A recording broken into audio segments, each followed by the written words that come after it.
السلام عليكم ورحمة الله وبركاته. أعوذ بالله من الشيطان الرجيم.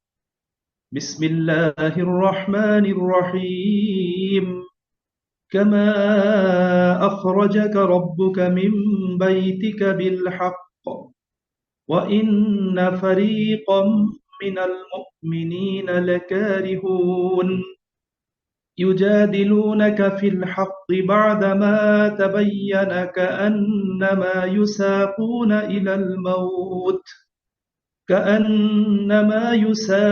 إلى الموت وهم ينظرون. وإذ يعدكم الله إحدى الطائفتين أنها لكم وتودون أن غير ذات الشوكة تكون لكم ويريد الله أن يحق الحق بكلماته ويقطع دابر الكافرين ليحق الحق ويبطل الباطل ولو كره المجرمون. إذ تستغيثون ربكم فاستجاب لكم أني ممدكم بألف من الملائكة مردفين. وما جعله الله إلا بشرى ولتطمئن به قلوبكم وما النصر إلا من عند الله إن الله عزيز حكيم.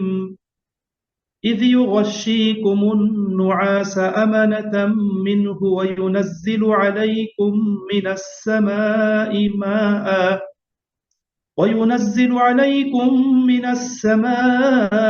ماء ليطهركم به ويذهب عنكم رجز الشيطان وليربط على قلوبكم ويثبت به الأقدام. صدق الله العظيم. نحمده ونصلي على رسوله الكريم أما بعد. পরম করুণাময় অতীব দয়ালু আল্লাহ তাআলার নামে শুরু করছি। আল্লাহ তাআলা বলেন, কামা আখরাজাকা রব্বুকা মিন বাইতিকা বিল হক। কামা, যেমনি ভাবে, আখরাজাকা রব্বুকা, তোমার রব তোমাকে বের করেছেন, মিন বাইতিকা, তোমার ঘর থেকে, বিল হাক্কি, সত্যের ভিত্তিতে। যেমনি ভাবে তোমার রব তোমাকে তোমার ঘর থেকে সত্যের ভিত্তিতে বের করেছেন। ওয়া ইন্না ফারিকাম মিনাল মুমিনিন, কিন্তু মুমিনদের কিছু লোক, লাকারিহুন, তা পছন্দ করেনি, অপছন্দ করেছে। ইউজাদিলুনাকা ফিল হক, তারা তোমার সাথে বিতর্ক করেছিল, ফিল হাক্কি, সত্য বিষয় নিয়ে, বাদামা তাবাইয়ানা, সেই সত্যটি তাদের কাছে স্পষ্ট হয়ে যাবার পরেও। কাআন্নামা ইউসাকুনা ইলাল মাউত, কারণটা ছিল যেন তাদেরকে মৃত্যুর দিকে নিয়ে যাওয়া হচ্ছিল। অহুম ইয়ানজুরুন, আর তারা তা তাকিয়ে তাকিয়ে দেখছিল। ওয়াইদ ইয়াইদুকুমুল্লাহু ইহদা ত্তাইফাতাইনি আন্নাহা লাকুম, স্মরণ করো, আল্লাহ তাআলা তোমাদের প্রতিশ্রুতি দিয়েছিলেন দুটো দলের মধ্য থেকে একটি দল তোমাদের আয়ত্তে আসবে। ওয়াতাওয়াদ্দুনা আন্না গায়রা যাতিশ শাওকাতি তাকুনু লাকুম, কিন্তু তোমরা চাচ্ছিলে নিষ্কণ্টক দলটি তোমাদের আয়ত্তে আসুক। ওয়ায়ুরিদুল্লাহু আন ইউহিক্কাল হাক্কা বিকালিমাতিহি, কিন্তু আল্লাহ তাআলা চাচ্ছিলেন তার সত্যবাণীর মাধ্যমে সত্যকে সুপ্রতিষ্ঠিত করতে।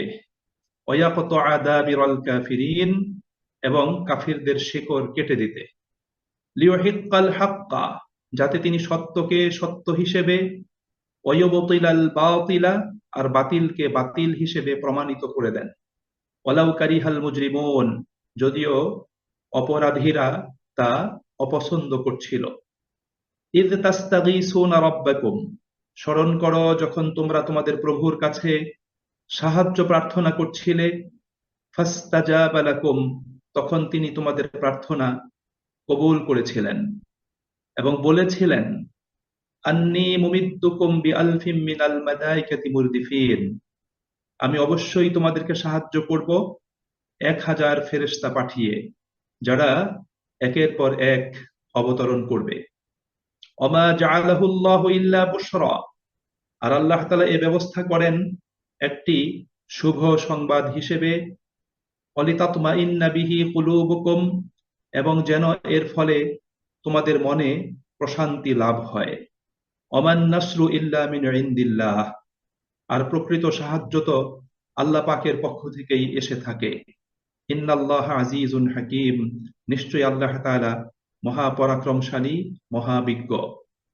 ইদ ইউগাশশিকুমুন নুআসা আমানাতাম মিনহু, স্মরণ করো যখন আল্লাহ তাআলা তার পক্ষ থেকে তোমাদের স্বস্তির জন্য তোমাদেরকে তন্দ্রায় আচ্ছন্ন করেছিলেন। ওয়ায়ুনাজ্জিলু আলাইকুম মিনাস সামাই মাআ, এবং আকাশ থেকে তোমাদের উপর বৃষ্টি বর্ষণ করেছিলেন। লিইউতাহহিরাকুম বিহি, যাতে করে তা দিয়ে তোমাদেরকে তিনি পবিত্র করে দেন। ওয়ায়ুযহিবা আনকুম রিজাস শাইতান, এবং তোমাদের থেকে শয়তানের কুমন্ত্রণা ও প্ররোচনা দূর করে দেন। ওয়ালিয়ারবিতা আলা কুলুবিকুম, এবং তোমাদের অন্তরসমূহকে সুসংহত ও মজবুত করে দেন। ওয়ায়ুসাব্বিতা বিহিল আকদাম, এবং তোমাদের কদম দুটোকে করে দেন সুদৃঢ়। আমানতু বিল্লাহ, পরম করুণাময় আল্লাহ তাআলা কোরআনকে আমাদের প্রত্যেকের হৃদয়ের বসন্ত বানিয়ে দিন, যাতে আমরা কোরআনের ছোঁয়ায় নিজেরা সজীব এবং সতেজ হতে পারি, সবুজ ও সতেজ থাকতে পারি। সম্মানিত ভাই এবং বোনেরা, আমি আজকে সূরা আনফাল 8 নম্বর সূরার 5ম আয়াত থেকে নিয়ে 11তম আয়াত পর্যন্ত তেলাওয়াত এবং তার অনুবাদ উপস্থাপন করেছি। আমরা গত ক্লাসে জেনেছি যে সূরা আনফালটা এটা রাসূল করিম সাল্লাল্লাহু আলাইহি ওয়াসাল্লামের উপর 2য় হিজরি সালে বদর যুদ্ধের পরে আল্লাহ পাক অবতীর্ণ করেছেন। এজন্য পুরো সূরাতেই বদর যুদ্ধের একটা পর্যালোচনা এবং তার প্রেক্ষাপট আল্লাহ রাব্বুল আলামিন তার পক্ষ থেকে তিনি এই সূরার মাধ্যমে বিশ্ববাসীকে আল্লাহ পাক জানিয়েছেন। আজকের এই আলোচনা আল্লাহ রাব্বুল আলামিন যতটুকু আমরা পড়েছি পুরো 5 থেকে নিয়ে 11 আয়াত পর্যন্ত, এবং সামনের দিকে পরবর্তী আয়াতগুলোতেও আল্লাহ রাব্বুল আলামিন বদর যুদ্ধের প্রসঙ্গে আল্লাহ পাক আলোচনা করেছেন। আমরা গত আলোচনায় জেনেছি যে রাসূল করিম সাল্লাল্লাহু আলাইহি ওয়াসাল্লামের নেতৃত্বে তার জীবনে, মুমিন মুসলিমদের জীবনে বদর যুদ্ধটা কেন সংঘটিত হয়েছিল সেটা আমরা জানি। আমরা জানি যে রাসূল করিম সাল্লাল্লাহু আলাইহি ওয়াসাল্লাম নবুয়ত লাভ করলেন, তিনি মানুষকে আল্লাহ পাকের দ্বীনের পথে ডাকলেন, কিন্তু আল্লাহ রাসূল সাল্লাল্লাহু আলাইহি ওয়াসাল্লাম এই দ্বীনের পথে এগিয়ে যাওয়ার ক্ষেত্রে চরমভাবে তিনি বাধাগ্রস্ত হলেন, তাকে বাধা দেয়া হলো। তার এই মিশনটাকে বন্ধ করে দেওয়ার জন্য যত ধরনের অপকৌশল অবলম্বন করা দরকার প্রতিপক্ষ তাই তারা করলো। নির্যাতন নিপীড়ন চালালো, রাসূলকে মেরে ফেলার জন্য, তাকে নিশ্চিহ্ন করে দেওয়ার জন্য এবং তার সেই দাওয়াতি কার্যক্রমকে বন্ধ করে দেওয়ার জন্য যত ধরনের হীন পদক্ষেপ গ্রহণ করা দরকার সেই প্রতিপক্ষ সেই পদক্ষেপগুলোই তারা গ্রহণ করলো। কিন্তু আল্লাহ সুবহানাহু ওয়া তাআলা তার পরিকল্পনা ছিল ভিন্ন। তিনি নিরাপদে নির্বিঘ্নে মুসলিমদেরকে মক্কা থেকে বের করে নিয়ে গেলেন মদিনাতে। রাসূল করিম সাল্লাল্লাহু আলাইহি ওয়াসাল্লাম তিনিও কাফিরদের চোখ ফাঁকি দিয়ে তিনিও নিরাপদে মদিনাল মুনাওয়ারাতে পৌঁছে গেলেন। মাক্কি জীবনে মুসলমানরা ছিলেন বিক্ষিপ্ত, বিচ্ছিন্ন, এবং যে দ্বীনের দাওয়াত রাসূল করিম সাল্লাল্লাহু আলাইহি ওয়াসাল্লাম প্রদান করছিলেন সেই দ্বীনের ভিত্তিতে কোনো সমাজ ততক্ষণ পর্যন্ত সুপ্রতিষ্ঠিত হয়নি। আল্লাহ নবী সাল্লাল্লাহু আলাইহি ওয়াসাল্লাম মদিনাতে যাওয়ার পরে সেই সুযোগটা হাতে পেয়ে গেলেন। মুমিন মুসলিমরা নিরাপদ একটা ভূখণ্ড পেল, একটা সমাজ পেল, এবং একটা নির্দিষ্ট জায়গাতে তারা আল্লাহ পাকের দ্বীনের আলোকে পথ চলার সুযোগ তারা পেয়ে গেল। রাসূল করিম সাল্লাল্লাহু আলাইহি ওয়াসাল্লাম মুমিন মুসলিমদেরকে সুসংগঠিত করে তাদের মাধ্যমে একটি সুন্দর সমাজ ব্যবস্থা, একটা কল্যাণ রাষ্ট্র প্রতিষ্ঠার পথে তিনি অগ্রসর হলেন।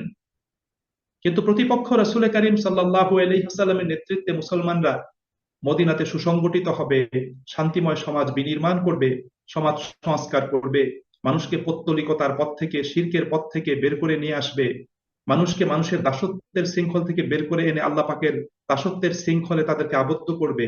এটা তাদের সহ্য হওয়ার মতো নয়। তাই তারা রাসূল করিম সাল্লাল্লাহু আলাইহি ওয়াসাল্লামকে মুমিন মুসলিমদেরকে নিশ্চিহ্ন করে দেওয়ার জন্য বদ্ধপরিকর ছিল।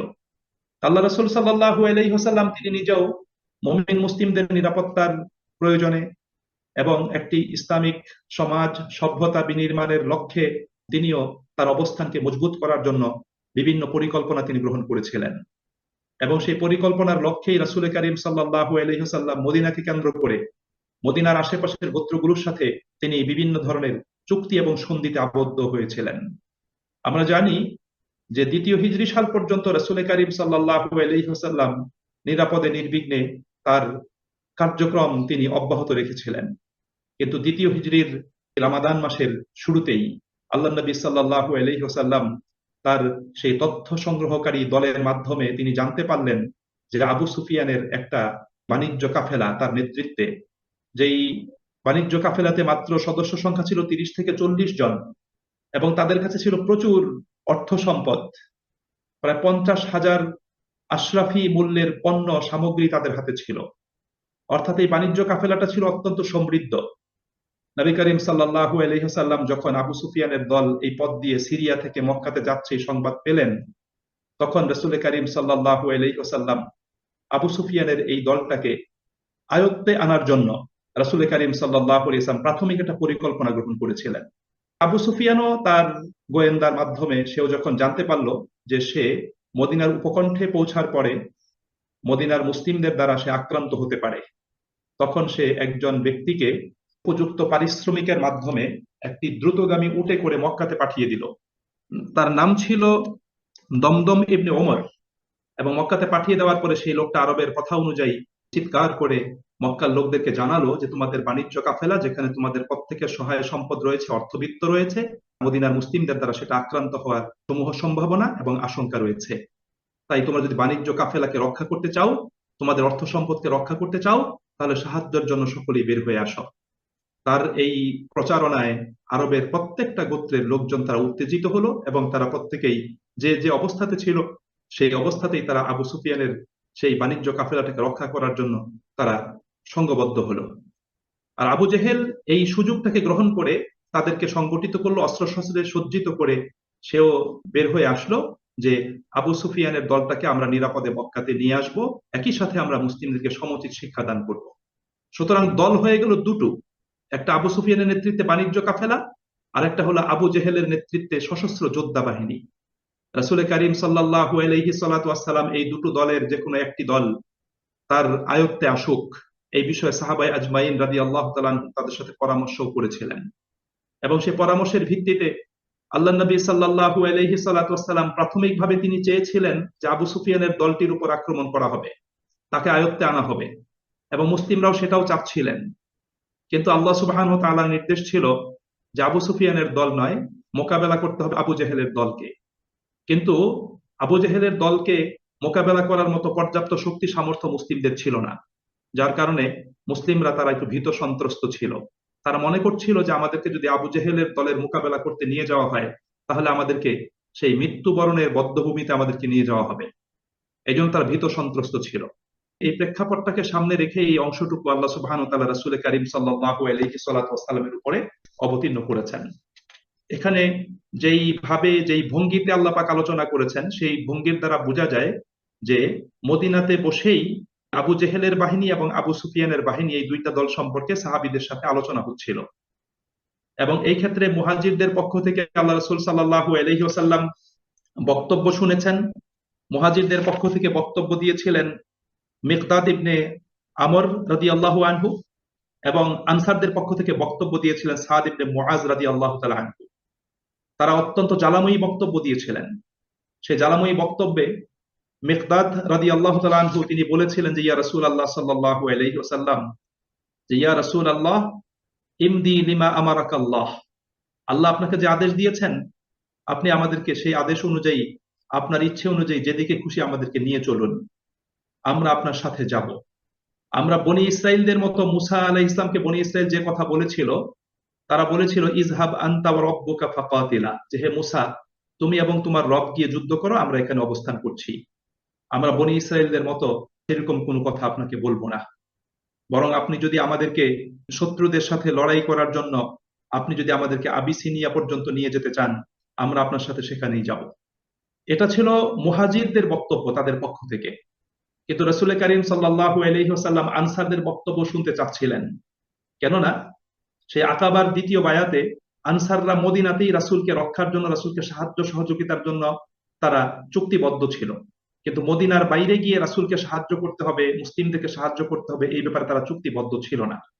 যার কারণে নবী করিম সাল্লাল্লাহু আলাইহি ওয়াসাল্লাম যখন আনসারদের পক্ষ থেকে বক্তব্যের আশা করছিলেন, তখন সাদ ইবনে মুআজ রাদিয়াল্লাহু তাআলা আনহু তিনি দাঁড়িয়ে বললেন যে, ইয়া রাসূলুল্লাহ সাল্লাল্লাহু আলাইহি ওয়াসাল্লাম, আমরা আপনার প্রতি ঈমান এনেছি। আপনি যা কিছু আল্লাহ পাকের পক্ষ থেকে নিয়ে এসেছেন সেটাকে সত্যরূপে গ্রহণ করেছি। আপনার কথা শোনার জন্য এবং আপনার আনুগত্য করার জন্য আমরা আপনার কাছে অঙ্গীকারাবদ্ধ হয়েছি। কাজেই হে আল্লাহ রাসূল, আপনি যা ইচ্ছে করেছেন আপনি সেই মর্মে আমাদেরকে নির্দেশ প্রদান করুন। আপনি যদি আমাদেরকে সাগরে ঝাঁপিয়ে পড়ার আদেশও প্রদান করেন, আমরা ইনশাআল্লাহ আল্লাহর সন্তুষ্টির জন্য আপনার নির্দেশে সেই সাগরেই আমরা ঝাঁপ দিব। আল্লাহ রাসূল সাল্লাল্লাহু আলাইহি ওয়াসাল্লাম মিকদাদ ইবনে আমর রাদিয়াল্লাহু তাআলা আনহু এবং সাদ ইবনে মুআজ রাদিয়াল্লাহু তাআলা আনহু তাদের বক্তব্যে অত্যন্ত সন্তুষ্ট হলেন। এবং এই আলোচনা এবং এই বক্তব্যের পরে আল্লাহ রাসূল সাল্লাল্লাহু আলাইহি ওয়াসাল্লাম সিদ্ধান্ত নিলেন যে এখন আমরা বাণিজ্য কাফেলার দিকে অগ্রসর না হয়ে আমরা আবু জেহেলের সেই সশস্ত্র যোদ্ধা বাহিনীর মোকাবেলা করার জন্যই আমরা অগ্রসর হব। রাসূল করিম সাল্লাল্লাহু আলাইহি ওয়াসাল্লামের সাথে সেই সময়ে যতজন মুসলিম তারা অংশগ্রহণ করেছিলেন তাদের সংখ্যা ৩০০-র কিছু বেশি হবে। কোন বর্ণনায় ১৩ জন, কোন বর্ণনায় ছিল ১৭ জন, একটি বর্ণনায় যে আল্লাহ রাসূল সাল্লাল্লাহু আলাইহি ওয়াসাল্লাম সাহাবীদের সংখ্যা গণনা করার জন্য একজনকে নির্দেশ প্রদান করলেন এবং তিনি গণনা করে বললেন ৩১৩ জন। তখন রাসূল করিম সাল্লাল্লাহু আলাইহি ওয়াসাল্লাম তিনি বললেন যে ৩১৩ জন মানে যথেষ্ট। কেননা সেই তালুতের বাহিনীতেও ৩১৩ জন ছিল, যে তালুতের বাহিনী জালুত বাহিনীর উপর তারা জয়লাভ করেছিল। আল্লাহ রাসূল সাল্লাল্লাহু আলাইহি ওয়াসাল্লাম সন্তুষ্টি প্রকাশ করলেন এবং স্বস্তির নিঃশ্বাস তিনি গ্রহণ করলেন। তখন এই সাহাবায়ে আজমাইন রাদিয়াল্লাহু তাআলা আনহুম তাদেরকে নিয়ে রাসূল করিম সাল্লাল্লাহু আলাইহি ওয়াসাল্লাম আবু জেহেলের বাহিনীর মোকাবেলার জন্য অগ্রসর হলেন। আল্লাহ রাসূলের সাথে যে সমস্ত সাহাবীরা ছিলেন তন্মধ্যে ৮৬ জন ছিলেন মুহাজির আর বাকিরা ছিলেন আনসার। আনসারদের ভিতর ৬১ জন ছিলেন আউস গোত্রের এবং ১৭০ জন ছিলেন খাজরাজ গোত্রের। এবং তাদের মধ্যে মাত্র ৩টি ঘোড়া ছিল এবং ৭০টির মতো উট ছিল। অর্থাৎ তারা যে মদিনা থেকে বের হয়ে বদর পর্যন্ত যাবেন, সেখানে যাওয়ার জন্য সকলের পর্যাপ্ত সাওয়ারি ছিল না। একটা উটের উপর পর্যায়ক্রমে পালাক্রমে ৩ জন তারা সোয়ার হতেন। ইবেন রাসূল করিম সাল্লাল্লাহু আলাইহি ওয়াসাল্লামের জন্য যেই উটটা ছিল সেই উটে আরোহণের জন্য আল্লাহ রাসূলের সাথে আরো ২ জন ছিলেন। হযরত আলী রাদিয়াল্লাহু তাআলা আনহু তিনি ছিলেন এবং তার সাথে আবু লুবাবা রাদিয়াল্লাহু তাআলা আনহু তিনি ছিলেন। আল্লাহ রাসূল সাল্লাল্লাহু আলাইহি ওয়াসাল্লামের যখন উটের পিঠ থেকে নিচে নামার পালা আসতো, তখন ২ জন সাহাবী তাকে বলতেন, ইয়া রাসূলুল্লাহ সাল্লাল্লাহু আলাইহি ওয়াসাল্লাম, আপনি উটের পিঠেই থাকুন, আমরা দুজনে পালাক্রমে উটের পিঠে উঠবো এবং পায়ে হেঁটে চলবো। কিন্তু রাসূল কারীম সাল্লাল্লাহু আলাইহি ওয়াসাল্লাম তাদের এই প্রস্তাবটা গ্রহণ করেননি। তিনি বলেছিলেন, দেখো, আমিও আখিরাতে আমি অধিক কল্যাণ লাভ করতে চাই। আমিও চাই এই জিহাদের ময়দানের ধুলোগুলো আমার পায়ে লাগুক। আমি চাই ধুলোগুলো পায়ে লাগার মাধ্যমে জাহান্নামের সেই কঠিন শাস্তি থেকে আমি রক্ষা পাই। এভাবে রাসূল করিম সাল্লাল্লাহু আলাইহি সাল্লাম তিনিও পালাক্রমে বদর নামক জায়গাতে গিয়ে উপনীত হলেন। সম্মানিত ভাই এবং বন্ধুরা, এই জন্য আজকের এই পুরো অংশটাই বদর যুদ্ধকে কেন্দ্র করে আল্লাহ রাব্বুল আলামিন অবতীর্ণ করেছেন। আল্লাহ তাআলা বলছেন রাসূল করিম সাল্লাল্লাহু আলাইহি ওয়াসাল্লামকে লক্ষ্য করে, তাকে উদ্দেশ্য করে আল্লাহ বলছেন, কামা আখরাজাকা রাব্বুকা মিন বাইতিকা বিল হক।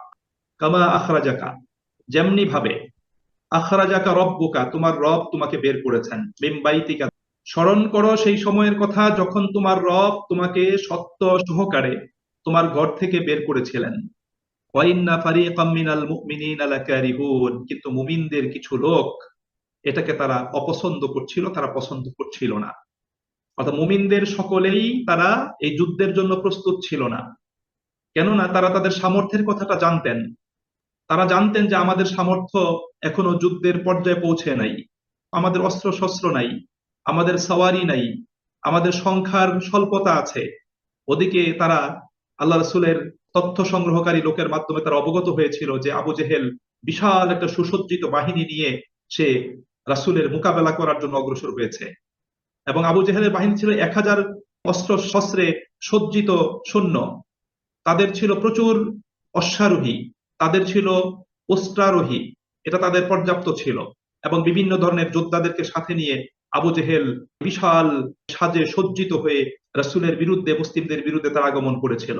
কিন্তু মুসলিমদের নিজেদের দুর্বলতার কারণে, নিজেদের অস্ত্র শস্ত্রের স্বল্পতার কারণে তারা কিন্তু আবু জেহেলের বাহিনীর মোকাবেলা করার জন্য মেন্টালি তারা প্রস্তুত ছিল না। এই জন্য আল্লাহ তাআলা বলছেন যে তোমাকে তোমার রব তোমার ঘর থেকে সত্য সহকারে বের করেছেন, কিন্তু মুমিনদের একটা দল এটাকে তারা পছন্দ করছিল না, এটাকে তারা অপছন্দ করছিল। আল্লাহ সুবহানাহু ওয়া তাআলা এখানে সেই বিষয়টাকে আল্লাহ পাক উল্লেখ করেছেন। আর সাহাবীদের ভিতরে একটা দল তারা চাচ্ছিল যে আবু জেহেলের সশস্ত্র বাহিনীর মোকাবেলা না করে আবু সুফিয়ানের বাণিজ্যিক কাফেলার মোকাবেলা করা হোক।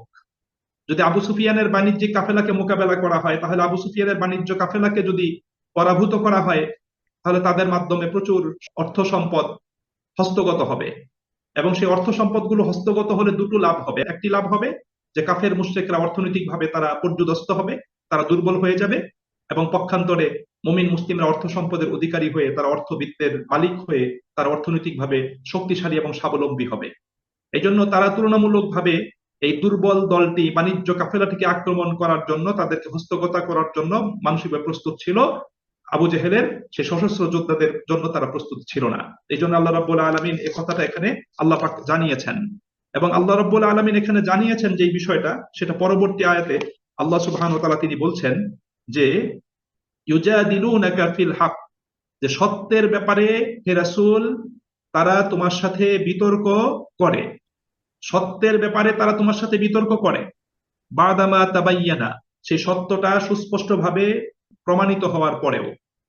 এখানে সত্যের বলতে আল্লাহ রাব্বুল আলামিন কয়েকটা বিষয়কে বলেছেন। হক বলে এখানে যুদ্ধকে বোঝানো হতে পারে, এটা তাফসিরে বাগাবীর বর্ণনা।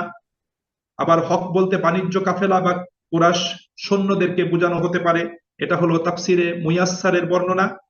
অথবা বাণিজ্য কাফেলা যার সাথে মোকাবেলায় মাত্র 30-40 জন লোক ছিল, এটাও হতে পারে, এটাও তাফসিরে বাগাবীর বর্ণনা। এইভাবে আল্লাহ রাব্বুল আলামিন যে এই ব্যাপারে মুমিন মুসলিমদের একটা দল রাসূলের সাথে বিতর্ক করছিল, সেই বিষয়টা আল্লাহ রাব্বুল আলামিন এখানে তুলে ধরেছেন। কারণ তারা চাচ্ছিল যে বাণিজ্য নিরস্ত্র কাফেলাটা মুসলিমদের হস্তগত হয়ে যাক। আল্লাহ সুবহানাহু ওয়া তাআলা বলছেন কাআন্নামা ইউসাকুনা ইলাল মাউত, এবং মনে হচ্ছিল, কাআন্নামা মনে হচ্ছিল, ইউসাকুনা ইলাল মাউত, যে যেন তাদেরকে মৃত্যুর দিকে হাঁকিয়ে নিয়ে যাওয়া হচ্ছে। অর্থাৎ যারা যুদ্ধ করতে যেতে চাচ্ছিল না, যারা বাণিজ্য কাফেলার দিকে অগ্রসর হতে চাচ্ছিল, কিন্তু যখন ফাইনালি সিদ্ধান্ত হলো যে বাণিজ্য কাফেলা নয়, আবু জেহেলের সে যোদ্ধাদের মোকাবেলা করা হবে, তখন সাহাবীদের মনের ভিতর এক ধরনের ভীতি সঞ্চার করলো। তারা ভয় পেয়ে গেল, তারা মনে করলো যে আমাদের তো নিশ্চিত মৃত্যু হয়ে যাবে, আমরা তো মরে যাব। এই জন্য আল্লাহ তাআলা বলছেন যে কান্নামা ইউসাকুনা ইলাল মাউতি ওয়া হুম ইয়ানজুরুন, যেন তাদেরকে মৃত্যুর দিকে ঠেলে দেওয়া হচ্ছে, মৃত্যুর দিকে হাঁকিয়ে নিয়ে যাওয়া হচ্ছে, আর তারা তা অবলোকন করছে, অর্থাৎ যেন তারা নিজের চোখে মৃত্যুকে দেখতে পাচ্ছে। এটা আল্লাহ রাব্বুল আলামিন মানুষের সাধারণত মানবিক দুর্বলতা থেকে যেই দুর্বলতাটা প্রকাশিত হয়, আল্লাহ রাব্বুল আলামিন এখানে সেই দুর্বলতাটাকে তুলে ধরেছেন। সাহাবায়ে আজমাইন রাদিয়াল্লাহু তাআলা আনহুম তারাও তো মানুষ ছিলেন, মানবিক দুর্বলতা তাদের ভিতরেও ছিল। কিন্তু তারপরেও ইমানি তেজে উজ্জীবিত হয়ে, ইমানের বলে বলিয়ান হয়ে, রাসূল করিম সাল্লাল্লাহু আলাইহি ওয়াসাল্লামকে ভালোবেসে তার নেতৃত্বে কাফিরদের মোকাবেলার জন্য সাহাবায়ে আজমাইন রাদিয়াল্লাহু তাআলা আনহুম তারা সেখানে অগ্রসর হয়েছিলেন। এবং তারা সেটা চিন্তাও করেছিলেন যে এটা হলো আমাদের অস্তিত্বের বিষয়। আমরা যদি কাফের মুশরিকদের, আবু জেহেলের বাহিনীর মোকাবেলা যদি না করি, এবং আবু জেহেল যদি একতরফা এসে যদি সে তার নিজের বিজয়কে ঘোষণা করে দিয়ে চলে যায়, এবং আমরা যদি পিছনে হটে থাকি, আমরা যদি আত্মগোপন করি, পালিয়ে থাকি, তাহলে ইসলামের এই অগ্রযাত্রা, এটাকে কখনো সামনের দিকে নিয়ে যাওয়া এটা যাবে না, এটা ব্যাহত হবে। ইসলামের অগ্রযাত্রা ব্যাহত হবে, দাওয়াতি কার্যক্রম সংকুচিত হবে, এবং ইসলামের আলোকে একটি সমাজ সভ্যতা বিনির্মাণের পথ রুদ্ধ হয়ে যাবে। এই জন্য ফাইনালি সাহাবায়ে আজমাইন রাদিয়াল্লাহু তাআলা আনহুম তারা সেদিকেই গমন করার জন্য রাসূল করিম সাল্লাল্লাহু আলাইহি ওয়াসাল্লামের নির্দেশকে সেটাকে তারা বাস্তবায়ন করেছেন, সেটাকে তারা মেনে চলেছেন। সম্মানিত ভাই এবং বন্ধুরা, আল্লাহ তাআলা বলছেন যে ওয়াইজ ইয়াইদুকুমুল্লাহু ইহদা তাইফাতাইন আন্নাহা লাকুম, স্মরণ করো যখন আল্লাহ রাব্বুল আলামিন প্রতিশ্রুতি দিয়েছেন যে ইহদা তাইফাতাইন, দুইটা দলের ভিতরে একটা দল। দুইটা দল বলতে আবু সুফিয়ানের বাণিজ্য কাফেলা, অন্যটি হলো আবু জেহেলের নেতৃত্বে সশস্ত্র যোদ্ধা দল।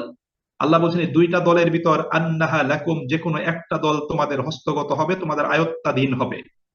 অর্থাৎ দুইটা দলের ভিতর একটা দল তোমাদের আয়ত্তাধীন হয়ে যাবে, তোমরা এটার উপর তোমরা প্রভাব বিস্তার করবে। ওয়াতাওয়াদ্দুন আন্না গায়রা যাতিশ শাওকা, আল্লাহ বলেন অথচ তোমরা চাচ্ছিলে যে সেই নিষ্কণ্টক নিরস্ত্র দলটা তোমাদের আয়ত্তাধীন হোক, এটা তোমরা চাচ্ছিলে। তাকুনু লাকুম ওয়া ইউরিদুল্লাহু আন ইউহিক্কাল হাক্কা বিকালিমাতিহি, কিন্তু আল্লাহ রাব্বুল আলামিন চাচ্ছিলেন তার কালিমার মাধ্যমে সত্যের বাণীকে আল্লাহ রাব্বুল আলামিন সুপ্রতিষ্ঠিত করবেন। ওয়া ইয়াকতুআ দাবিরাল কাফিরিন, এবং আল্লাহ রাব্বুল আলামিন কাফেরদের শেকড়কে আল্লাহ রাব্বুল আলামিন কেটে দিবেন, এটা আল্লাহ রাব্বুল আলামিন চাচ্ছিলেন, এটা আল্লাহ সুবহানাহু ওয়া তাআলার এটাই ছিল ইচ্ছা। রাসূল করিম সাল্লাল্লাহু আলাইহি সাল্লাতু ওয়াস সালাম বদরের রাতে তিনি হঠাৎ করে তার জন্য যে তাঁবু স্থাপন করা হয়েছিল সেই তাঁবু থেকে তিনি বের হয়ে আসলেন এবং কোরআনুল কারীমের একটি আয়াতে কারিমার অংশ তিনি তেলাওয়াত করতে করতে সেখান থেকে বের হলেন। তখন তিনি পাঠ করছিলেন সাইয়ুহজামুল জামউ ওয়া ইউওয়াল্লুনা দুবুর, সূরা কামারের আয়াত। এটা তেলাওয়াত করতে করতে নবী করিম সাল্লাল্লাহু আলাইহি ওয়াসাল্লাম সেখান থেকে বের হলেন এবং আল্লাহ নবী সাল্লাল্লাহু আলাইহি ওয়াসাল্লাম বললেন যে জিবরাইল দেখো সেই পাহাড়ের চূড়ায় দাঁড়িয়ে আছে এবং জিবরাইল আমাকে বলছে যে কাফের বাহিনী পরাভূত হবে এবং পৃষ্ঠ প্রদর্শন করে তারা চলে যাবে। অর্থাৎ নিশ্চিত বিজয়ের সুসংবাদ আল্লাহ রাব্বুল আলামিন জিবরাইলের মাধ্যমে রাসূল করিম সাল্লাল্লাহু আলাইহি সাল্লাতু ওয়াসসালামকে জানিয়েছিলেন। সেই নিশ্চিত বিজয়ের বিষয়টি সাহাবায়ে আজমাইন রাদিয়াল্লাহু তাআলা আনহুম গণের কাছে তিনি সেটা ব্যক্ত করেছেন এবং আল্লাহ নবী সাল্লাল্লাহু আলাইহি ওয়াসাল্লাম সেই বদরের প্রান্তরে সেখানে উপনীত হয়ে তখন তিনি সেখানে দেখিয়েছেন যে আরবের সেই কাফেরদের কোন সর্দার কোন যোদ্ধা কোন জায়গাতে মৃত্যুবরণ করবে, সেই বিষয়গুলো সাহাবায়ে আজমাইন রাদিয়াল্লাহু তাআলা আনহুম সেগুলো তাদেরকে তিনি দেখিয়েছেন। এজন্য সুনিশ্চিতভাবে একটি দল মুসলিমদের আয়ত্তাধীন হবে, এটা আল্লাহ তাআলা সুসংবাদ জানিয়েছেন। রাসূল করিম সাল্লাল্লাহু আলাইহি ওয়াসাল্লাম সাহাবীদেরকে এটা ব্যক্ত করেছেন, বলে দিয়েছেন। এটা যখন বলে দিয়েছেন তখন সাহাবায়ে আজমাইন রাদিয়াল্লাহু তাআলা আনহুম তাদের সাহস এবং মনোবল অনেক গুণ তাদের বেড়ে গিয়েছিল। তারা নব উদ্যমে এবং জিহাদি চেতনায় উজ্জীবিত হয়ে তারা আবু জেহেলের বাহিনীর মোকাবেলা করার জন্য নিরস্ত্র অবস্থাতেও তারা স্বতঃস্ফূর্তভাবে আন্তরিকতার সাথে নিষ্ঠার সাথে উপস্থিত হয়েছিল, উপনীত হয়েছিল। কারণ তাদের দিলের ভিতর এই ধারণা এই বিশ্বাস বদ্ধমূল হয়েছিল যে আল্লাহ রাসূল যেই সুসংবাদ আমাদের দিয়েছেন সেটা অবশ্যই বাস্তবায়িত হবে এবং তারা জয়লাভ করবেন তারা জেনেছেন। এবং সাল্লাল্লাহু আলাইহি ওয়াসাল্লাম বদরে এসে বদরের রাতে সকলেই ঘুমিয়েছিল কিন্তু রাসূল ঘুমান নাই, তিনি আল্লাহ পাকের দরবারে সিজদায় উপনীত ছিলেন এবং তিনি আল্লাহ রাব্বুল আলামিনের কাছে বারবার দোয়া করছিলেন, আল্লাহুম্মা আন তাহলুকা হাযিহিল আসাবাহ আল ইয়াউম লা তু'বাদ। আল্লাহ রাসূল বলছেন যে হে আল্লাহ এই দলটা যদি নিশ্চিহ্ন হয়ে যায় পৃথিবীতে তোমার ইবাদত করার মতো কোনো লোক থাকবে না। তিনি বারবার এই দোয়া করছিলেন আল্লাহ পাকের দরবারে। তখন এক পর্যায়ে আবু বকর সিদ্দিক রাদিয়াল্লাহু তাআলা আনহু রাসূলের কাছে আসলেন, এসে বললেন যে ইয়া রাসূলুল্লাহ সাল্লাল্লাহু আলাইহি ওয়াসাল্লাম হাসবুক, আপনার জন্য যথেষ্ট হয়েছে, নিশ্চয়ই আল্লাহ রাব্বুল আলামিন আপনাকে বিজয় দানের জন্য আল্লাহ পাক প্রতিশ্রুতি প্রদান করেছেন, সুতরাং এখন একটু স্বস্তির নিঃশ্বাস ফেলুন। এবং আবু বকর সিদ্দিক রাদিয়াল্লাহু তাআলা আনহু রাসূল করিম সাল্লাল্লাহু আলাইহি ওয়াসাল্লামের পাশে থেকে মানসিক শক্তি বৃদ্ধির জন্য তিনি সেখানে দায়িত্ব পালন করেছেন। সম্মানিত ভাই এবং বন্ধুরা, মুসলিমরা চাচ্ছিল নিষ্কণ্টক দলটির দিকে এগিয়ে যেতে, আল্লাহ চাচ্ছিলেন তার ভিন্ন জিনিস। কারণ আল্লাহ পাক চাচ্ছিলেন যে হকটাকে সুপ্রতিষ্ঠিত করতে এবং কাফির শিকড়কে আল্লাহ রাব্বুল আলামিন কেটে দিতে, এটা আল্লাহ রাব্বুল আলামিন চাচ্ছিলেন। আল্লাহ সুবহানাহু ওয়া তাআলা বলছেন লিউহিক্কাল হাক্কা ওয়া ইউবতিলাল বাতিলা ওয়ালাউ কারিহাল মুজরিমুন। আল্লাহ তাআলা সত্যকে সত্য হিসেবে এবং বাতিলকে বাতিল হিসেবে আল্লাহ রাব্বুল আলামিন প্রমাণিত করতে চাচ্ছিলেন, যদিও অপরাধীরা এটাকে অপছন্দ করে। এটা আল্লাহ পাকের ইচ্ছে ছিল এবং আল্লাহ রাব্বুল আলামিন তাই করিয়েছেন। 17ই রমাদান বদরের যুদ্ধ সংগঠিত হয়েছিল। প্রথমে মল্লযুদ্ধ, তারপর ব্যাপক যুদ্ধ। সেই যুদ্ধে আল্লাহ রাব্বুল আলামিন রাসূলের নেতৃত্বে মুসলিমদেরকে বিজয়ী করেন। কাফেরদের 70 জন আবু জেহেল সহ তাদের লিডাররা মৃত্যুবরণ করে এবং 70 জন মুসলিমদের হাতে বন্দী হয়। অসংখ্য অস্ত্র শস্ত্র সহ যুদ্ধ সামগ্রী এবং তাদের মাল সম্পদ মুসলিমদের হস্তগত হয়। আল্লাহ রাব্বুল আলামিন এর মধ্য দিয়ে এতদিন ইসলামটা ছিল শুধুমাত্র একটা ধর্মের মতো, এখন আল্লাহ রাব্বুল আলামিন ইসলামটাকে একটা বিজয়ী আদর্শ হিসাবে প্রমাণিত করলেন এবং এই বদর যুদ্ধের মধ্য দিয়ে ইসলামের ইতিহাসের মোড় ঘুরে গেল। ইসলামের প্রতি চতুর্দিক থেকে মানুষের আগ্রহ উদ্দীপনা বৃদ্ধি পেল, দলে দলে মুসলিমদের সংখ্যা বাড়তে লাগলো এবং মুসলিমরা একটা অজেয় শক্তি। মুসলিমদেরকে মুখের ফুৎকার দিয়ে নিভিয়ে দেওয়া সম্ভব নয়, নিশ্চিহ্ন করা সম্ভব নয়, এই বিষয়টি কাফের মুশরিকদের হৃদয় মনেও বদ্ধমূল হয়ে গেল। এরপর আল্লাহ রাব্বুল আলামিন পরবর্তী 3টি আয়াতে বদর যুদ্ধের সে বদর ময়দানের অবস্থাটা আল্লাহ পাক বর্ণনা করছেন। আল্লাহ বলছেন, ইস্তাস্তাগীসুনা রাব্বাকুম, স্মরণ করো যখন তোমরা তোমাদের রবের কাছে সাহায্য প্রার্থনা করছিলে, তোমাদের রবের কাছে তোমরা সাহায্য প্রার্থনা করছিলে, পরিত্রাণ চাচ্ছিলে। ফাস্তাজাবা লাকুম, এবং তোমাদের রব তোমাদের ডাকে সাড়া দান করেছেন। আল্লাহ রাসূল দোয়া করেছেন বদরের প্রান্তরে, সাহাবারা দোয়া করেছেন। এখানে সাহাবীদের অস্তিত্বের বিষয়, মুসলিমদের অস্তিত্বের বিষয়, ইসলামের অস্তিত্বের বিষয়ে, আল্লাহ পাকের ইবাদতের সুযোগ থাকবে কি থাকবে না তার বিষয়ে, এই জন্য তারা আল্লাহ পাকের কাছে কাতর কণ্ঠে আবেদন জানাচ্ছিলেন। আল্লাহ রাব্বুল আলামিন সে আবেদনে সাড়া দান করলেন এবং আল্লাহ তাআলা সুসংবাদ শোনালেন যে আন্নী মুমিদ্দুকুম বিআলফিম মিনাল মালাইকা, আমি অবশ্যই তোমাদের কাছে প্রেরণ করব, নাজিল করব একটি ফেরেশতাদের জামাত, এবং সেই জামাতে থাকবে 1000 ফেরেশতা। মুরদিফিন, যে ফেরেশতারা একের পর এক অবতরণ করবে। বদরের যুদ্ধে আল্লাহ রাব্বুল আলামিন ফেরেশতাদেরকে অবতীর্ণ করেছিলেন এবং ফেরেশতারা মুসলিমদের পক্ষে তারা যুদ্ধ করেছে। পরবর্তীতে হাদিসের কিতাবগুলোতে, সিরাতের কিতাবগুলোতে সাহাবায়ে আজমাইন রাদিয়াল্লাহু তাআলা আনহুম তাদের বর্ণনা উদ্ধৃত হয়েছে। সাহাবীরা বলেছেন যে আমরা সাদা পাগড়ি পরিহিত, সাদা ড্রেস পরিহিত আমরা ফেরেশতাদেরকে দেখেছি, তারা কাফেরদেরকে নাস্তানাবুদ করেছেন। আমরা অনেক কাফেরকে দেখেছি সে মৃত্যুর জন্য অপেক্ষা করছে, সে মৃত্যুর জন্য কাতরাচ্ছে, কিন্তু আশেপাশে আমরা আমাদের কোনো মুসলিম ভাইদেরকে দেখি নাই, আমরা ভাইদেরকে দেখি নাই, বাট তাদেরকে আমরা পরাজিত হতে, মৃত্যুবরণ করতে দেখেছি। এভাবে তারা ফেরেশতাদের উপস্থিতি তারা উপলব্ধি করেছেন, নিজের চোখে তারা দেখেছেন। আল্লাহ রাব্বুল আলামিন ফেরেশতা পাঠিয়ে বদর যোদ্ধাদেরকে তিনি সাহায্য করেছেন। এই জন্য আল্লামা ইকবাল রাহিমাহুল্লাহ তিনি বলেছেন, আকাশের দরজা বন্ধ হয়ে যায়নি। আল্লাহ রাব্বুল আলামিন বদরে উহুদে যেভাবে ফেরেশতা পাঠিয়ে বদর উহুদের যোদ্ধাদেরকে আল্লাহ পাক সাহায্য সহযোগিতা করেছেন, তোমরা বদরের যোদ্ধাদের মতো কোয়ালিটি বৈশিষ্ট্য অর্জন করো, তাদের মতো তোমাদের ঈমানকে মজবুত করো, তাহলে তোমাদের বিপদে আল্লাহ রাব্বুল আলামিন তোমাদেরকে সাহায্য প্রদান করবেন। এই জন্য সুপ্রিয় ভাই এবং বন্ধুরা, এটা ছিল আল্লাহ পাকের প্রতিশ্রুতি, এবং আল্লাহ পাক তার প্রতিশ্রুতি অনুযায়ী বদরে আল্লাহ পাক ফেরেশতা পাঠিয়ে মুসলিমদেরকে সাহায্য করেছেন। এরপর আল্লাহ বলছেন, ওয়ামা জাআলাহুল্লাহু ইল্লা বুশরা ওয়া লিতাতমাইন্না বিহি কুলুবুকুম, আল্লাহ তাআলা এটা করেছেন তোমাদের জন্য সুসংবাদ স্বরূপ। এই যে ফেরেশতা পাঠিয়ে আল্লাহ পাক তোমাদেরকে সাহায্য করবেন, দুইটা দলের মধ্য থেকে একটা দলের উপর তোমরা প্রভাব বিস্তার করবে, তোমাদের একটা দল তোমাদের আয়ত্তে চলে আসবে, আল্লাহ পাক এই বিষয়গুলো জানিয়েছেন তোমাদের জন্য সুসংবাদ স্বরূপ। ওয়ালিতাতমাইন্না বিহি কুলুবুকুম, এবং যেন আল্লাহ রাব্বুল আলামিন এর মাধ্যমে তোমাদের অন্তরে প্রশান্তি দান করতে পারেন, তোমরা প্রশান্তি লাভ করতে পারো, সেজন্য আল্লাহ পাক এই বিষয়টা করেছেন। ওমান নাসরু ইল্লা মিন ইনদিল্লাহ, আল্লাহ বলছেন জেনে রাখো সাহায্য শুধুমাত্র আল্লাহ পাকের পক্ষ থেকেই আসে, সাহায্য শুধুমাত্র আল্লাহ তাআলার পক্ষ থেকেই আসে। ইন্নাল্লাহ আজিজুন হাকিম, নিশ্চয়ই আল্লাহ তাআলা পরাক্রমশালী, আল্লাহ তাআলা মহাবিজ্ঞ। এজন্য সুপ্রিয় ভাই এবং বন্ধুরা, আপনার আমার জীবনে যত বড় কঠিন মুসিবতই আসুক না কেন, আমাদের সামষ্টিক জীবনে যত মুসিবতই আসুক না কেন, সেই মুসিবত থেকে উত্তরণের জন্য, সেই মুসিবতকে কাটিয়ে ওঠার জন্য, বা শক্তিশালী প্রতিপক্ষের বিরুদ্ধে জয়লাভ করার জন্য, তাদেরকে পরাভূত করার জন্য আল্লাহ রাব্বুল আলামিনের সাহায্য প্রার্থনা ছাড়া এবং তার নিকট থেকে সাহায্য প্রাপ্তি ছাড়া অন্য কোনো সহজ পথ কিন্তু আমাদের জন্য নাই। এজন্য সকল বিপদ মুসিবতে আল্লাহ পাকের সাহায্য প্রার্থনা করতে হবে, নিজের সামর্থ্যের আলোকে তাদের মোকাবেলা করতে হবে, এবং জেনে রাখতে হবে যে আমি প্রতিপক্ষের বিরুদ্ধে কখনোই জয়লাভ করতে পারবো না নিজের ক্ষমতা এবং শক্তি বলে, যদি না আল্লাহ রাব্বুল আলামিন আমাকে সাহায্য করেন। এজন্য আল্লাহ তাআলা মুমিনদেরকে সুসংবাদ দিয়েছেন, তাদের অন্তরে প্রশান্তির কারণ বানিয়েছেন। একই সাথে আল্লাহ রাব্বুল আলামিন স্মরণ করিয়ে দিয়েছেন যে দেখো সাহায্য শুধুমাত্র আল্লাহ পাকের পক্ষ থেকেই আসবে, তোমরা অন্য কোনো জায়গা থেকে সাহায্য পাবে না। সুতরাং তোমাদের প্রত্যেকের উচিত হবে আল্লাহ পাকের উপর তাওয়াক্কুল করা, তার প্রতি সুদৃঢ় আস্থা এবং বিশ্বাস স্থাপন করা। এটা যদি করতে পারো, আল্লাহ পাকের পক্ষ থেকে তোমাদেরকে সাহায্য করা হবে। এবং আল্লাহ রাব্বুল আলামিন বদরে কিছু সাহায্য করেছেন, যে সাহায্যটা সরাসরি মুমিন মুসলিমরা লাভ করেছে। 11 নম্বর আয়াতে সেই সাহায্যের কথাগুলো আল্লাহ পাক ব্যক্ত করেছেন। যেমন আল্লাহ তাআলা বলেছেন, ইদ ইউগাশিকুমুন নুআসা আমানাতাম মিনহু, বদরের প্রান্তরে মুসলিমরা ছিলেন অত্যন্ত ক্লান্ত পরিশ্রান্ত, তারা শারীরিকভাবে ক্লান্ত পরিশ্রান্ত ছিলেন, মনের দিক থেকে তাদের ভিতর দুর্বলতা ছিল, যার কারণে আল্লাহ রাব্বুল আলামিন বদরে তার পক্ষ থেকে সাহায্য করেছেন। সর্বপ্রথম যে নিয়ামতটা আল্লাহ পাক তাদেরকে দিয়েছেন সেটা ছিল আল্লাহ রাব্বুল আলামিন তার পক্ষ থেকে বদরের এই মুসলিমদের প্রতি তাদের স্বস্তির জন্য, তাদের শান্তির জন্য তাদেরকে ঘুমে আচ্ছন্ন করেছিলেন। বদরের রাতে সকলেই ঘুমিয়েছিল এক্সেপ্ট রাসূল করিম সাল্লাল্লাহু আলাইহি ওয়াসাল্লাম।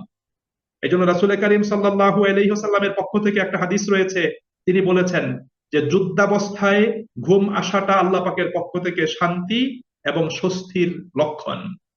আর নামাজের সময় ঘুম আসাটা হলো শয়তানের পক্ষ থেকে, এটা হলো মানুষের ভিতর জড়তা সৃষ্টির একটা অন্যতম কারণ।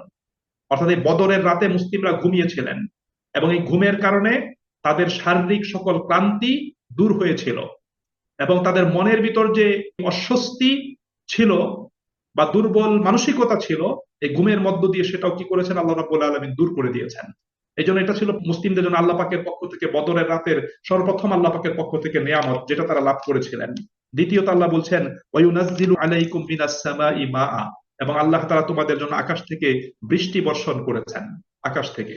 সম্মানিত ভাই এবং বন্ধুরা, আমরা জানি যে বদরের যুদ্ধে আবু জেহেলের বাহিনী আগেই পৌঁছে গিয়েছিল বদরের মাঠে, এবং আবু জেহেলের বাহিনী বদরের মাঠে পৌঁছে যাওয়ার পরে তুলনামূলকভাবে উঁচু ভালো জায়গাটা আবু জেহেল দখল করে নিয়েছিল। আল্লাহ রাসূল সাল্লাল্লাহু আলাইহি ওয়াসাল্লাম যখন সেখানে পৌঁছলেন, পৌঁছার পরে তিনি নিম্নভূমির একটা জায়গা তিনি কি করলেন, শিবির স্থাপনের জন্য বাছাই করে নিলেন। তখন একজন সাহাবী হুবাব ইবনে মুনজির রাদিয়াল্লাহু তাআলা আনহু, তিনি আল্লাহ রাসূলকে বললেন, ইয়া রাসূলুল্লাহ সাল্লাল্লাহু আলাইহি ওয়াসাল্লাম, আপনি এখানে শিবির স্থাপনের জন্য যে জায়গাটা বাছাই করেছেন, এটা কি আল্লাহ পাকের নিকট থেকে ওহীর মাধ্যমে প্রাপ্ত নির্দেশ অনুযায়ী করেছেন, নাকি নিজের নিজস্ব চিন্তার মাধ্যমে সিদ্ধান্ত নিয়েছেন? তখন আল্লাহ রাসূল বললেন যে, দেখো, এটা আল্লাহ পাকের পক্ষ থেকে নির্দেশ না, এটা আমি নিজেই চিন্তা করেছি। যেহেতু রাসূল করিম সাল্লাল্লাহু আলাইহি সাল্লাম নিজেই চিন্তা করেছেন, সুতরাং সাহাবীদের পরামর্শ এটা ছিল পরিবর্তনযোগ্য।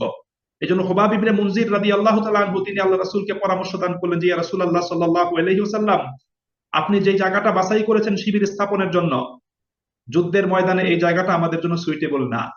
সুতরাং আপনি যদি এই জায়গাটা পরিবর্তন করে ওই বালুকাময় যেখানে একটু পানির ব্যবস্থাও আছে সেই জায়গাটা যদি আপনি গ্রহণ করেন, নির্বাচন করেন, তাহলে সেটা আমাদের জন্য বেশি লাভজনক হবে।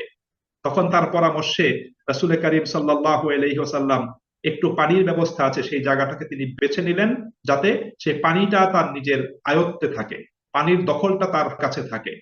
এভাবে রাসূল করিম সাল্লাল্লাহু সেই জায়গাটাকে বেছে নিলেন। আবু জেহেলদের জায়গাটা ছিল উঁচুতে, কিন্তু সেটা ছিল একটু উঁচু নিচু জায়গা। আর রাসূল যে জায়গাটা বেছে নিয়েছিলেন সেই জায়গাটা ছিল একটু বালুকাময় জায়গা।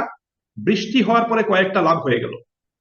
বৃষ্টি হওয়ার কারণে প্রথমত কাফেররা, আবু জেহেলরা যে জায়গাটা বেছে নিয়েছিল সেখানে পানি জমে সেটা কর্দমাক্ত হয়ে গেল, তাদের হাঁটা চলা চলাফেরায় অনেক কষ্ট হয়ে গেল। অর্থাৎ এটা তাদের জন্য একটা মাইনাস পয়েন্ট কাফেরদের জন্য। আর রাসূল যে জায়গাটা বেছে নিলেন, এখানে দুইটা সুবিধা পাওয়া গেল। একটা হলো বালির উপর বৃষ্টি হওয়ার কারণে বালিটা বসে গেল, জমাট বেঁধে গেল। প্রথমত বালির উপর চলাচল করা মুসলিমদের জন্য কষ্টকর ছিল, যখন বৃষ্টি হয়ে বালিটা বসে গেল মুসলিমদের জন্য এখানে চলাচল করাটা এখানে সুবিধাজনক হয়ে গেল। আর দ্বিতীয়ত রাসূল ছিলেন একটু নিচের দিকে অবস্থান করছিলেন, বৃষ্টির পানি আসার কারণে আল্লাহ নবী সাল্লাল্লাহু আলাইহি ওয়াসাল্লাম সাহাবীদের মাধ্যমে বালিতে বাঁধ দিয়ে সেখানে পানি ব্যবস্থা করলেন। যখন বদরে যে কদিন অবস্থান করেছিলেন রাসূল করিম সাল্লাল্লাহু আলাইহি ওয়াসাল্লাম, তখন আল্লাহ রাসূলের এবং মুসলিমদের জন্য পানির কোনো সমস্যা পোহাতে হয়নি। পানিটা মুসলিমদের দখলে ছিল এবং কাফেরদের পানি ছিল না, বাট তারা প্রয়োজনে পানি নেওয়ার জন্য মুসলিমদের এখান থেকে পানি গ্রহণ করত। আল্লাহ রাসূল তাদেরকে পানি নেওয়ার জন্য অনুমতিও প্রদান করেছিলেন, তারা পানি এখান থেকে নিয়ে গিয়েছিল।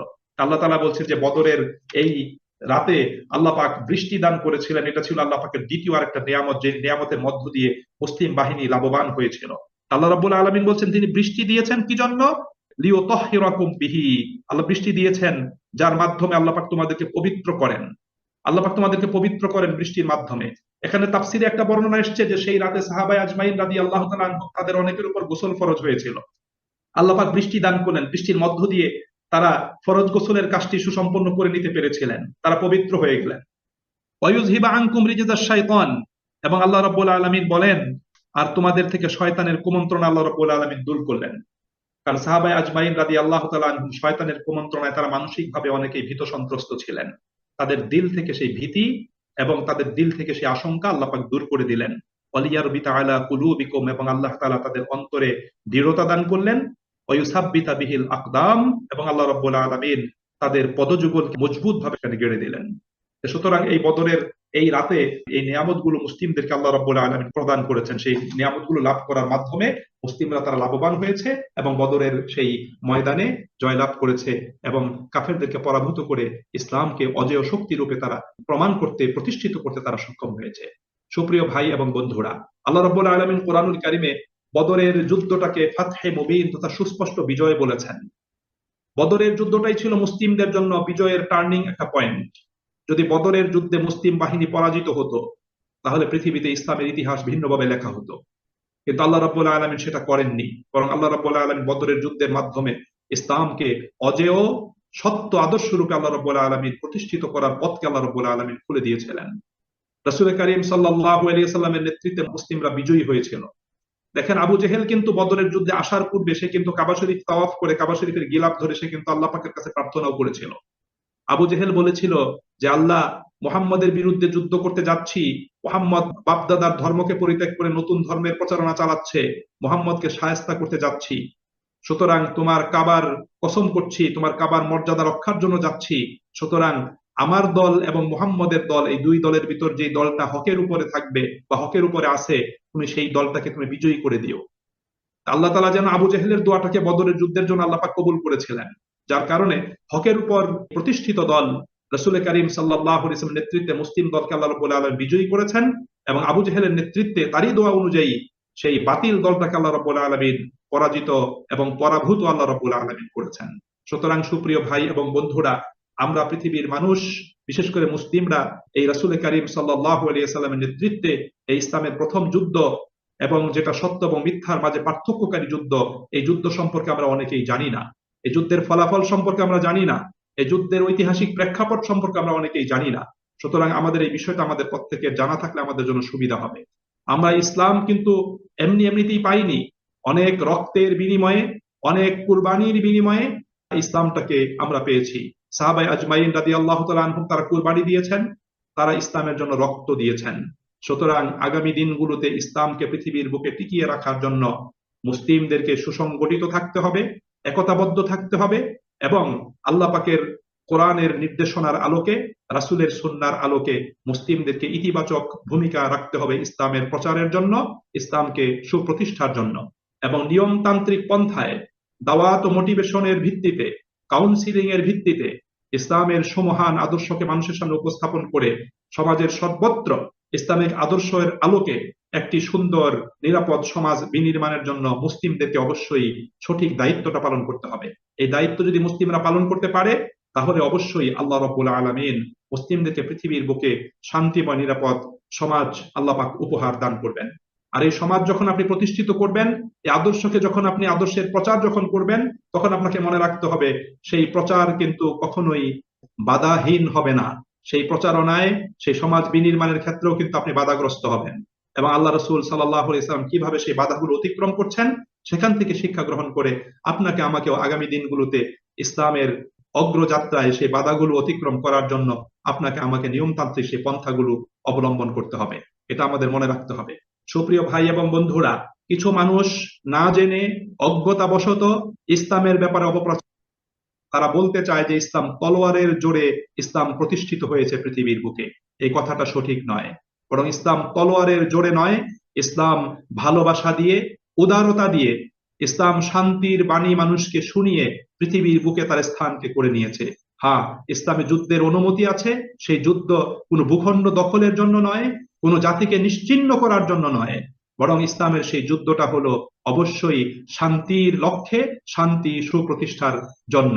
একজন বিজ্ঞ সার্জন যেমন কোন মানুষের শরীরে ক্যান্সার হলে, ঘা হলে, পুরো শরীরকে, পুরো দেহটাকে বাঁচানোর জন্য, সুস্থ করার জন্য সেই ঘা এবং ক্যান্সার যুক্ত অংশটা কেটে ফেলে দেয়, সুতরাং পৃথিবীর সমাজটাকে আদর্শ সমাজে সুপ্রতিষ্ঠার লক্ষ্যে প্রয়োজনে আল্লাহ রাব্বুল আলামিন সেই ক্যান্সার রূপী অশান্তি সৃষ্টিকারী, সন্ত্রাস সৃষ্টিকারী সেই ব্যক্তিবর্গকেও সমাজ থেকে কেটে ফেলার জন্য আল্লাহ রাব্বুল আলামিন নির্দেশনা প্রদান করেছেন।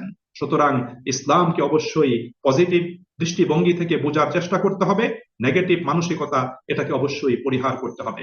এজন্য আমাদের প্রত্যেককে কোরআন বোঝা দরকার, কোরআনের মাধ্যমে আমাদের কোরআন বোঝা দরকার, রাসূলের আদর্শের মাধ্যমে। যদি আমরা কোরআনকে কোরআনের আলোকে, রাসূলের সুন্নাহর আলোকে যদি আমরা বোঝার চেষ্টা করি, তাহলে ইসলাম সম্পর্কে আমাদের কোনো ভুল ধারণা তৈরি হবে না এবং ভুল বোঝাবুঝি হবে না।